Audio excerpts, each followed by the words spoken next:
하나님의 말씀 봉독하겠습니다. 출애굽기 15장 1절에서 12절까지의 말씀입니다. 구약성경 104면 어간에 있습니다.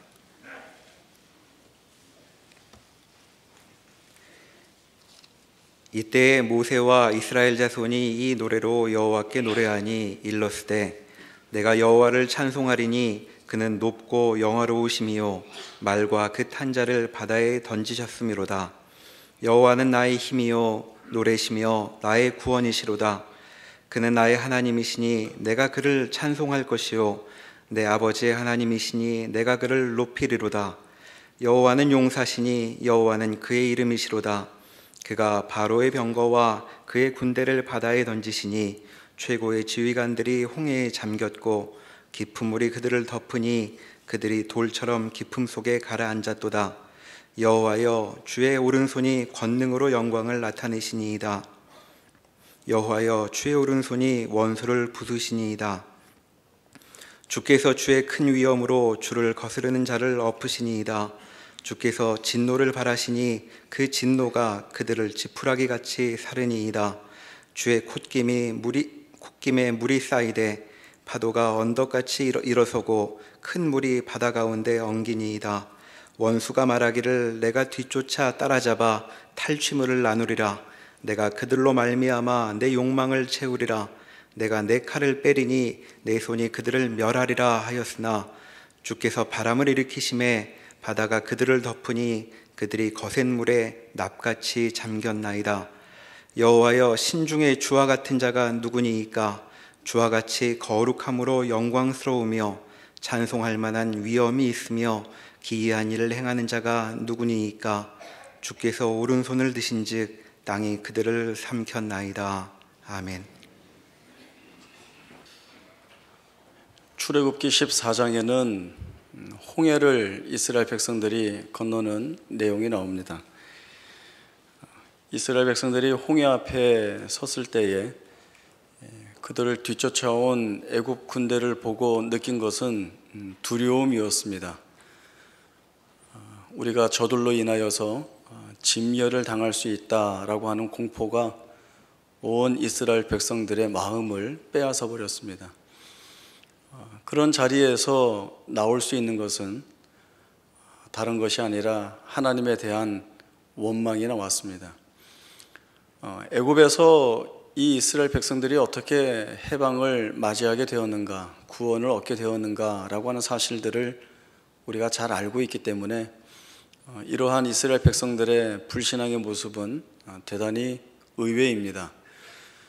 하나님께서 이스라엘을 구원해 내시기 위하여 애굽의 10가지 재앙을 행하실 때에 하나님은 이스라엘 백성들을 구별하여 두셨고 또 그들을 보호하시고 또 지켜내셨습니다. 이전까지는 이스라엘 백성들이 하나님에 대하여 가지고 있었던 이해는 우리 조상들이 믿었던 하나님이었고 그래서 나와는 동떨어진 하나님으로 알고 있었는데 이 하나님이 찾아오시고 또 구원하겠다 말씀하시고 또 말씀하신 대로 구원하신 것들을 경험하면서 이제는 이 하나님이 우리의 하나님, 이스라엘의 하나님이시다라고 고백할 만한 분명한 근거와 충분한 이유를 가질만 했습니다. 그러나 급작스러운 위기 앞에서 이스라엘 백성들에게 나온 것은 신앙의 모습이기보다는 불신앙적인 모습이 드러났습니다. 모세가 그렇게 하는 것이 아니라 이스라엘 백성들이 애굽에서 우리를 구원하신 하나님이 지금 이곳에서도 우리를 구원하실 것이다 이렇게 외쳤다면 참 그 성경의 말씀에 아주 적합한 말씀이고 또 보란듯이 외칠 수 있는 승리의 외침 같아 보이는데 이스라엘 백성들은 그렇게 하지 아니하고 애굽에 매장지가 없어서 이 광야까지 우리를 끌어내어서 죽게 하느냐, 이 광야에서 죽는 것보다 애굽으로 돌아가서 노예로 사는 게 낫겠다라고 하는 원망과 배신의 모습을 보이게 됩니다. 그럼에도 하나님은 이 이스라엘 백성들을 홍해를 갈라 건너게 하시고 구원을 맛보게 하십니다. 오늘 저희가 함께 보았던 출애굽기 15장의 말씀은 그 구원을 얻은 이스라엘 백성들이 모세와 함께 하나님 앞에 자신들의 감격스러운 찬양을 올리고 있는 말씀입니다. 이 말씀을 보면 정말 하나님이 받으실 최고의 찬송을 이 이스라엘 백성들이 노래하고 있습니다. 내가 여호와를 찬송하리니 그는 높고 영화로우시다. 여호와는 나의 힘이요 나의 노래이시며 나의 구원이시고 나의 하나님이시다. 우리가 이 하나님을 찬송한다라고 하는 감격적인 찬송이 나오고 있습니다. 저는 출애굽기 14장과 15장을 보면서 제 눈에 띄는 것이 하나 있었습니다. 그것은 홍해라고 하는 자리입니다. 같은 자리이지만 이 자리에서 원망이 나오고 찬송이 나오고 있습니다. 이스라엘 백성들이 자신들에게 밀어닥친 위기 때문에 사실은 할 수 없는 원망을 하나님 앞에 토해내는 자리이기도 하고, 이후에 생각지 못한 구원하심을 받게 된 이 백성들이 이제는 그 원망하던 입술이 하나님을 찬송하는 입술로 바뀐 자리가 같은 홍해라는 것을 보았습니다. 그러면은 하나님이 우리에게 걷게 하시고 살아가게 하시는 날들에 우리 가운데 쏟아지고 있는 여러 어려움이나 시련이나 고난들을, 그 자리들을 우리가 어떤 마음으로 바라봐야 되겠는가라고 하는 묵상을 하게 되었습니다.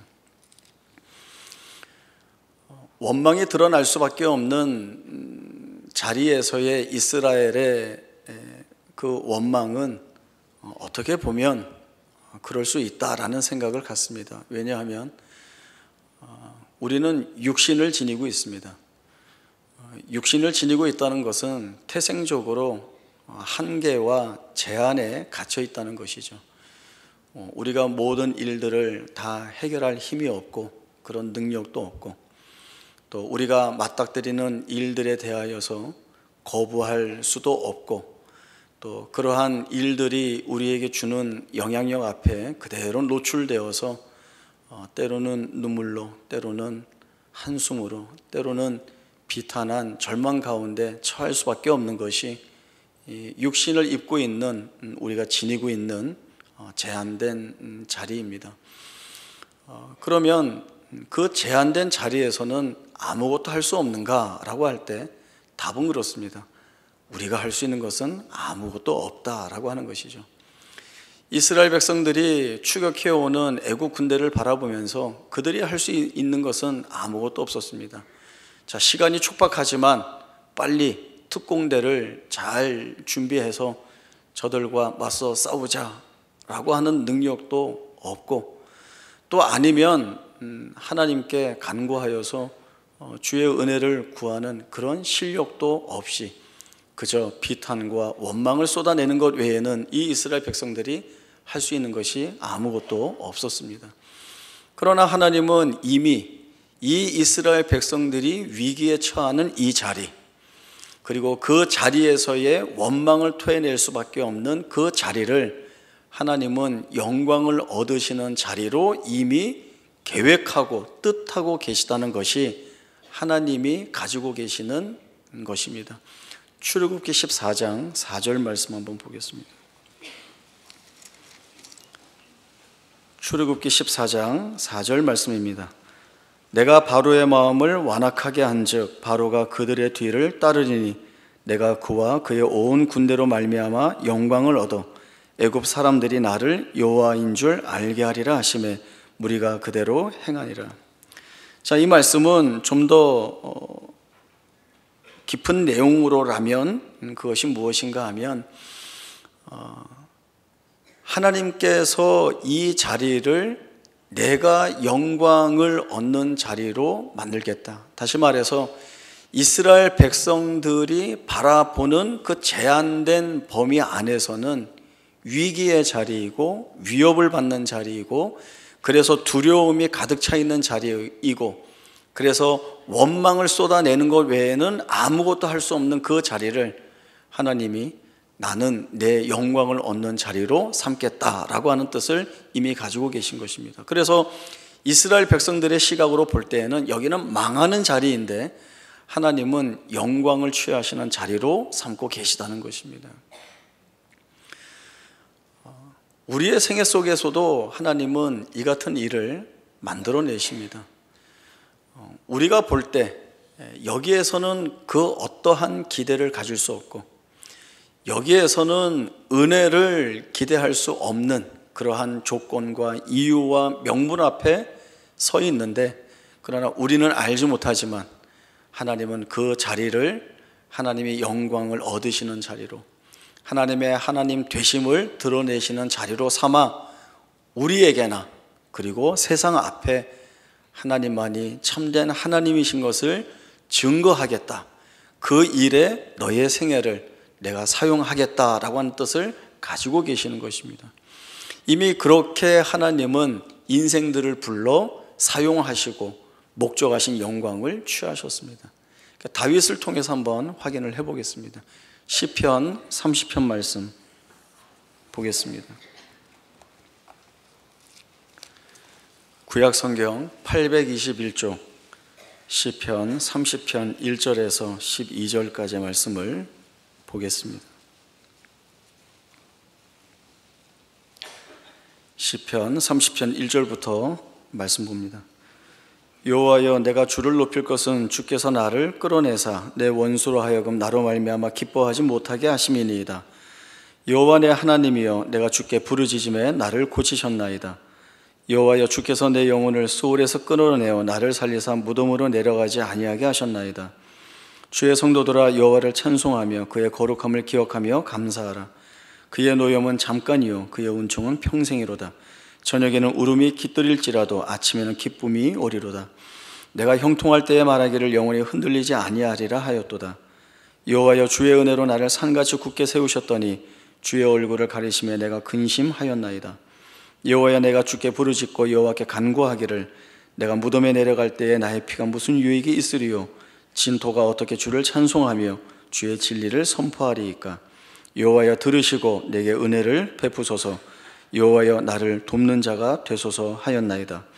주께서 나의 슬픔이 변하여 내게 춤이 되게 하시며 나의 베옷을 벗기고 기쁨으로 띠우셨나이다. 이는 잠잠하지 아니하고 내 영광으로 주를 찬송하게 하심이니 여호와 나의 하나님이여, 내가 주께 영원히 감사하리이다. 아멘. 우리가 잘 알고 있습니다. 다윗은 그의 생애 속에 얼마나 많은 어려움을 겪었는지를 우리가 말씀을 통하여 알고 있습니다.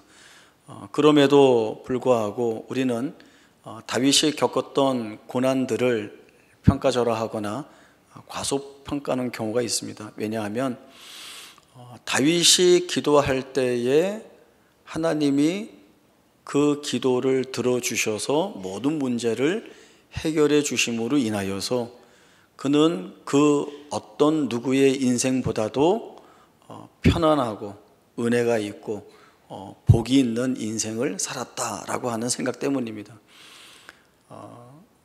그런 생각을 하게 되는 것은 담대한 믿음의 고백을 가지고 골리앗 앞에 나간 다윗의 모습에서도 그렇게 생각할 수도 있고, 또 실제로 다윗을 물리친 것 때문에도 그리하고, 또 하나님으로부터는 내 마음에 합한 자다라고 하는 칭찬도 듣고 영원한 왕권을 약속받았다라고 하는 사실 때문에 이러한 생각을 갖기 쉽습니다.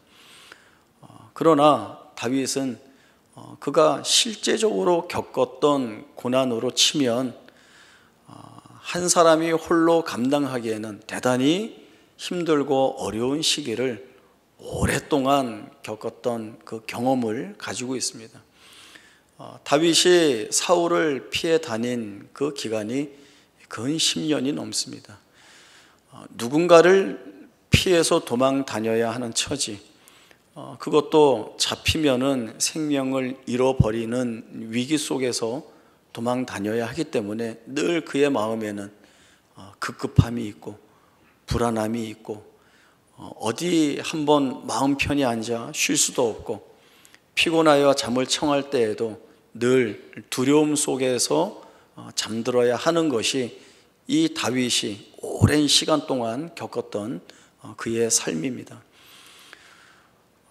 시편 13편 한번 찾아보겠습니다. 저희가 보았던 30편에서 앞으로 가시면 811쪽 구약 시편 13편 1절부터 말씀을 좀 보겠습니다. 여호와여, 어느 때까지니까 나를 영원히 잊으시나이까? 주의 얼굴을 나에게서 어느 때까지 숨기시겠나이까? 나의 영혼이 번민하고 종일토록 마음에 근심하기를 어느 때까지 하오며 내 원수가 나를 치며 자랑하기를 어느 때까지 하리이까? 여호와 내 하나님이여, 나를 생각하사 응답하시고 나의 눈을 밝히소서. 두렵건대 내가 사망의 잠을 잘까 하오며 두렵건대 나의 원수가 이르기를 내가 그를 이겼다 할까 하오며 내가 흔들릴 때에 나의 대적들이 기뻐할까 하나이다. 나는 오직 주의 사랑을 의지하여 싸우니 나의 마음은 주의 구원을 기뻐하리이다. 내가 여호와를 찬송하리니 이는 주께서 내게 은덕을 베푸심이로다. 아멘. 다윗이 뭐라고 하는지 한번 보십시오. 여호와여, 어느 때까지니까? 나를 영원히 잊으셨습니까? 주의 얼굴을 나에서 어느 때까지 숨기시려 하십니까? 라고 하는 탄원을 하나님 앞에 올리고 있습니다. 아무리 기도해도 응답되지 않는 시간을 이 다윗이 보내고 있다는 것입니다. 기도해도 응답되지 않고 자신을 잡으려 오는 여러 위협의 손길들은 겹겹이 쌓여오고 해결될 기미가 없는, 그가 처해 있는 가장 삶의 끝자락에서의 비명과 같은 기도가 이 다윗에게서 나오고 있습니다. 다윗이 서 있는 자리가 바로 그 자리입니다. 모든 고난과 고통을 몸으로 그대로 받아들여야 하는 그 자리가 지금 다윗이 서 있는 자리입니다. 다윗이 이렇게 기도했다고 해서 하나님이 모든 것들을 즉각적으로 완전히 뒤집어서 바꿔주시지 않고 있습니다.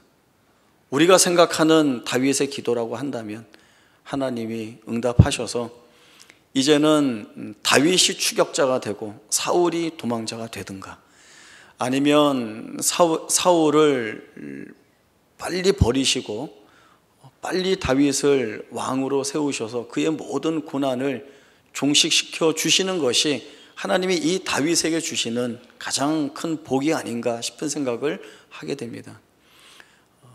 아무리 기도해도 응답을 받지 못하는 오랜 세월, 이 고통의 자리를 다윗이 보내고 있습니다. 그러나 다윗이 보이고 있는 귀한 모습은 하나님이 내가 서 있는 이 자리를 바꾸어 주실 것이라고 하는 그 소망을 마음속에서 놓치지 않고 있습니다. 하나님께서는 나를 끝까지 붙잡아 주심으로 인하여서, 이 하나님이 나의 유일한 구원의 주가 되심으로 인하여서 나의 슬픔이 변하여 춤이 되게 하시고 내가 입고 있는 이 베옷을 벗기고 기쁨으로 띠띠우게 하실 그 하나님의 일하심, 그것은 하나님이 다윗을 완전히 다른 곳으로 옮겨가시는 것이 아니라 그 서 있는 자리에서 바꿔내심으로 인하여서 바꾸시는 하나님의 일하심을 이 다윗이 소망하고 있는 것입니다. 이스라엘 백성에게서도 확인하는 바가 그렇고 이 다윗에게서도 확인하는 바가 그렇습니다. 우리의 기도는 바꾸어 달라는 겁니다. 하나님, 이 자리를 바꾸어 주십시오. 나를 옮겨 주십시오. 쉽게 얘기하면 홍해 앞에서 가나안 땅 안으로 옮겨 주십시오라고 하는 기도가 늘 우리가 하는 기도입니다. 이 기도에는 고난을 없애달라고 하는, 우리가 이제는 비명을 지르지 않는 은혜를 더해달라는 것, 그리고 내가 힘쓰지 않아도, 애쓰지 않아도, 마음 아파하지 않아도, 탄식을 쏟아내지 않아도 하나님이 알아서 나를 은혜롭게 만들어 주셔서 이제는 더 이상 어떠한 어려움도 없이 모든 세상 사람들이 부러워할 만한 자리에 서서, 그것이 내가 하나님의 백성으로 부름받고 있는 증거로 삼아 달라는 요청을 우리가 하나님께 하면서 살아가고 있습니다. 하나님은 그렇게 안 하신다는 겁니다. 하나님은 세상이 알지 못하는 자리, 세상이 헤아릴 수 없는 그 시간들을 다듬어 내시는 도구로 사용하셔서 우리로 하여금 세상이 갖지 못하는 비밀을 소유한 자처럼 하나님 앞에 믿음 있는 자로 신앙을 고백할 수 있는 자 되게 하시고자 하시는 그 뜻을 하나님은 우리가 서 있는 이 자리에서 만들어 내시려고 하시는 것입니다. 이스라엘 백성들이 광야 40년의 시간들을 보내게 됩니다. 이 시간은, 그리고 광야라고 하는 이 자리는 이스라엘 백성들에게 반드시 필요한 자리입니다. 만약에 이스라엘 백성들이 광야 40년의 세월 없이 가나안 땅에 들어갔다라고 한다면 이들은 분명 하나님의 백성으로서 그 땅에서 지켜내야 할 것들을 다 지켜내지 못했을 것입니다. 이 땅에 대한, 약속의 땅에 대한 언급을 하면서 늘 하나님이 이스라엘 백성들에게 주시는 말씀은, 너희가 이 땅 안에서 내 말에 순종하여 살지 못하면 이 이방 부족들이 쫓겨나거나 진멸당하는 것처럼 너희들도 진멸당하리라 라고 하는 것이었습니다. 하나님에 대한 온전한 순종이 무엇인지, 이 하나님을 자신들의 하나님으로 고백하는 고백함이 없이 가나안 땅에 들어가는 것은 오히려 심판의 자리로 나가는 것과 마찬가지입니다. 광야라고 하는, 겉으로 볼 때에는 먹을 것도 없고 마실 것도 없고 그 무엇 하나 제공해 줄 수 있는 것이 아무것도 없는 거친 자리이지만, 더군다나 40년이라고 하는 결코 짧지 않은 시간을 그 안에서 보내야 하지만, 이스라엘 백성들이 이 안에서 배우게 되는 것은 하나님만이 유일한 대안이다, 하나님만이 우리에게 복을 주시고 은혜를 주시고 나를 지키시는 유일한 하늘 아버지이시다를 배우는 것입니다. 내 하나님 여호와께서 이 40년 동안에 내게 광야 길을 걷게 하신 목적이 무엇인지 알겠느냐라고 할 때에, 그것은 너를 낮추시며 너를 시험하사 내 마음이 어떠한지 그 명령을 지키는지 안 지키는지 알려 하신다는 것이다 라고 하는 답이 이 안에 있습니다. 너를 낮추시며 너를 줄이게 하시며 또 너도 알지 못하며 내 조상들도 알지 못하던 만나를 내게 먹이신 목적이 무엇인지 알겠느냐. 그것은 사람이 떡으로만 사는 것이 아니요, 여호와의 입에서 나오는 말씀으로 사는 것을 배우는 자리로, 시간으로 하나님이 삼고 계시다는 것을 가르쳐주고 있습니다. 이 광야 40년 동안 이스라엘 백성들은 다듬어지고 깎아집니다. 광야라고 하는 거칠고 척박한 고난의 자리가 하나님의 백성으로 다듬어지는 인내의 자리가 되고, 그리고 그 아래에서 하나님의 베풀어 주시는 은혜를 맛보는 은혜의 자리로 삼고 있는 것들을 성경 말씀이 증언을 하고 있습니다. 우리가 살아가면서 우리의 삶에서 고통이 극다화될 때에, 또 그러한 고통이 반복되거나 때로는 왜 이런 어려운 일들이 내 삶의 장애물로 내 발걸음을 막고 있는가라고 하는 생각들을 해볼 때에, 우리는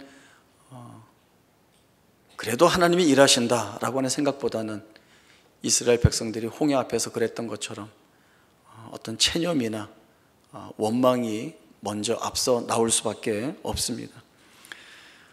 우리의 기도와 다르게 흘러가는 우리의 현실이 참으로 마음 아프고 또 어떻게 할까라고 하는 염려에 늘 사로잡히게 됩니다.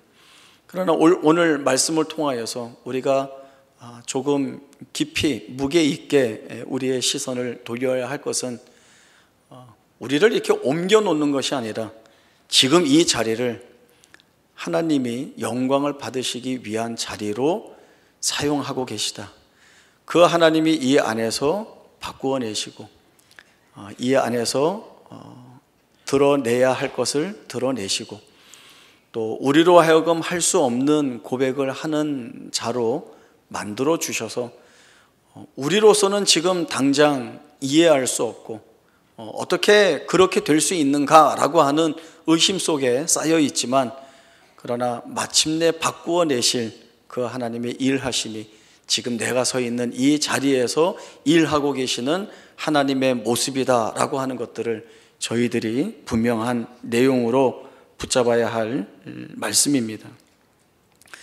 내가 소원하는 일들을 기도해서 응답받음으로 인하여서 하나님이 나의 하나님이시다라고 하는 사실을 증명받으려고 하는 것보다는 내가 힘들고 지쳐있는 이 자리, 내가 알 수 없는 고통 속에서 헤매이고 있는 이 자리를 하나님이 영광의 자리로 삼으셔서 여기를 하나님의 말씀에 순종하는 인생으로 살게 하시고 쫓아가게 하셔서 마침내 내 삶을 통하여서 하나님이 오르시다를 증명하시고 그래서 내 삶을 통하여 영광을 받아내시는 그 일을 이루시는데 나를 사용하고 계시다라고 하는 이것으로 내가 하나님의 백성인 것을 증명하는 내용으로 삼아야 하는 것입니다.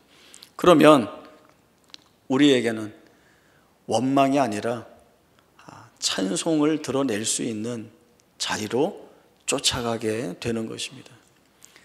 하나님은 우리의 자리를 바꾸어 내시기를 원하십니다. 여기에서 우리가 하나님과 갖고 있는 이 간극에서 우리는 이 갈등을 놓고 싸우고 있는 것입니다. 하나님, 이 조건 속에서 이런 한계 속에서 이런 말도 안 되는 정황 속에서 하나님이 바꾸어 내실 수 있습니까? 바꾸어 내신다는 것이 하나님의 약속이고 하나님이 그것을 증거로 보여주신 것이 홍해 바다를 갈라내신 것입니다. 바다가 어떻게 갈라집니까?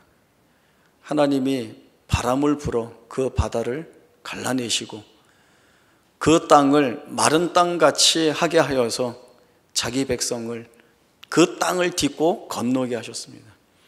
그리고 자기 백성 앞에서 가장 위협적인 존재였던 애국 군사들을 수장시킴으로 인하여서 이 하나님이 이루어내신 그 역사적인 현장을 보게 하셨습니다. 그러니 찬송이 나올 수밖에 없죠. 찬송을 하고 있습니다. 그러나 이러한 모습은 계속 반복되어 갑니다. 찬송을 했지만 어느 날 또 고난 속에서 우리는 비명을 지르면서 이 자리를 바꿔달라고 요구할 것이고 하나님은 그런 자리에서 하나님이 일하시는 내용으로 우리를 바꾸어 내시는 일들을 또 보게 하시면 우리는 그때 또 찬송할 것입니다. 그리고 어느 날 또 원망하고 하나님께서 구원의 은혜를 보여주시고 찬송하고 하는 일들을 반복해 나갑니다. 그러나 이 반복이 결코 나쁜 것은 아닙니다. 보이지 않게 때로는 드러나 보이게 우리를 깎아내시고 다듬어 내시는 하나님의 손길을 우리가 경험하게 됩니다. 데살로니가전서 5장에 보면 항상 기뻐하라, 쉬지 말고 기도하라, 범사에 감사하라 라고 하는 말씀이 있습니다.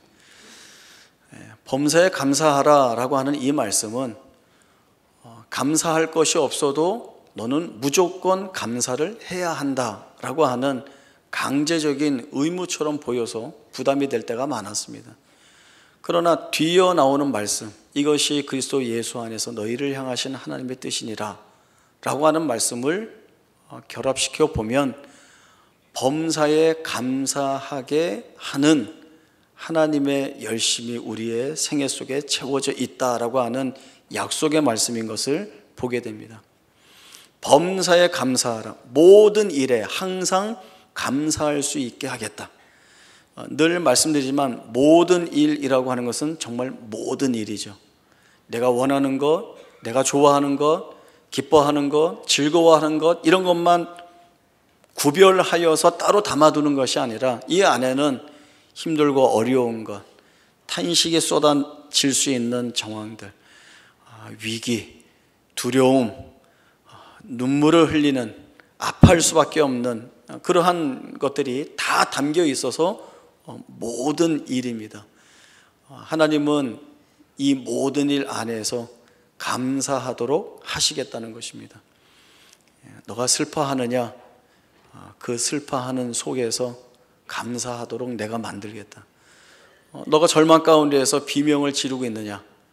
그 절망 속에서도 그 비명이 감사와 찬송으로 바뀌도록 내가 만들겠다. 너 아파서 쩔쩔매느냐?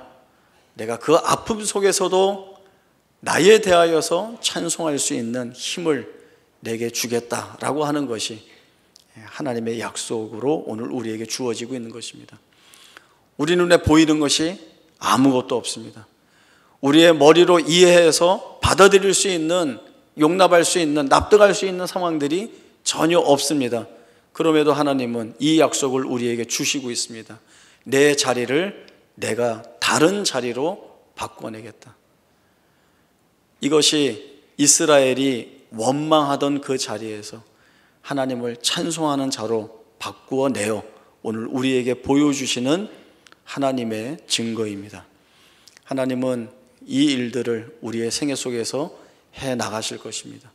우리의 자리를 동일한 자리이지만 그러나 그 자리를 바꾸어 내심으로 인하여서 찬송할 수밖에 없는 일들을 우리에게 보여주실 것이고 우리도 찬송하면서 놀라할 것입니다. 하나님이 약속하신 대로 이루셨구나, 바꾸어 내셨구나. 그렇다면 앞으로 내가 살아나가면서 만나는 모든 일들에 하나님이 이 일을 담아두시고 만들어내시고 바꾸어내시고 영광을 취하시겠구나.